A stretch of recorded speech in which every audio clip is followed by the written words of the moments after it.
আসসালামু আলাইকুম। তন্নিটের থেকে আমি তন্নি সবাইকে ওয়েলকাম জানাচ্ছি। রান্নার জন্য আমি মুরগির বুকের মাংস কিউব করে কেটে নিয়েছি। এতে দিয়েছি স্বাদমতো লবণ, 1 চা চামচ দিয়েছি কালো গোলমরিচের গুঁড়ো, দিয়েছি 1 চা চামচ চাট মশলা, 1 চা চামচ গরম মশলার গুঁড়ো। এখন দিয়ে দিব 1.5 চা চামচ আদা বাটা, 1 চা চামচ রসুন বাটা।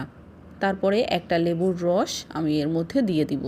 হাফ চা চামচ শুকনো মরিচের গুঁড়ো দিয়ে আমি সব কিছু ভালোভাবে একটু মেখে নিব। সবশেষে দিয়ে দিচ্ছি 2 টেবিল চামচ টক দই। টক দই দিয়ে আবার এটাকে একটু মেখে নিব। তারপরে আমি 1 ঘন্টার জন্য এটাকে রেস্টে রেখে দিব। 1 ঘন্টা পরে আমি শাসলিকের কাঠির মধ্যে চিকেনের টুকরোগুলো এভাবে ঢুকিয়ে নিব। শাসলিকের কাঠির মধ্যে চিকেনগুলো সেট করা হয়ে গিয়েছে।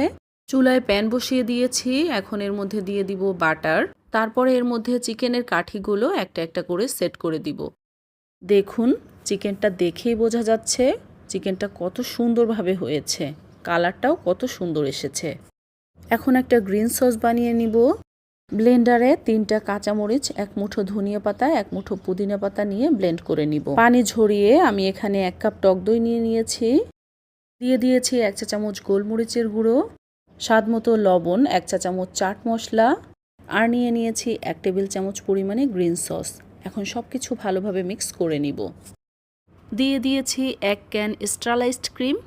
এটা খুবই থিক হয়েছে, তাই আমি প্রয়োজন মতো লিকুইড দুধ দিয়ে নিয়েছি। দইয়ের পানিটা আপনারা অবশ্যই ঝরিয়ে নেবেন, তাহলে টক ভাবটা থাকবে না। পেশোয়ার আইনেও কিন্তু এটা টক লাগে না খেতে, তবে ক্রিমি একটা ব্যাপার থাকে। তাই আমি এর মধ্যে দুধ দিয়ে ব্যালেন্স করে ক্রিমের টেক্সচার সেম রেখেছি। এখন চিকেনের টুকরোগুলো ক্রিমের সাথে ভালোভাবে মিক্স করে নিব। আপনাদের কাছে ফ্রেশ ক্রিম থাকলে আপনারা অবশ্যই ফ্রেশ ক্রিমটা ব্যবহার করবেন, কারণ অথেন্টিক রেসিপিতে ফ্রেশ ক্রিমটাই ব্যবহার করা হয়েছে। আমার কাছে ফ্রেশ ক্রিম ছিল না বলে আমি স্টারলাইজ ক্রিম দিয়েই কাজ চালিয়ে নিয়েছি। সবশেষে আমি এর মধ্যে দিয়ে দিব বাটার। বাটারটা আমি ভালোভাবে গরম করে নিয়েছি, তবে এটা কিন্তু ঘিতে পরিণত হয়নি, আপনারা দেখে নিশ্চয়ই বুঝতে পারছেন।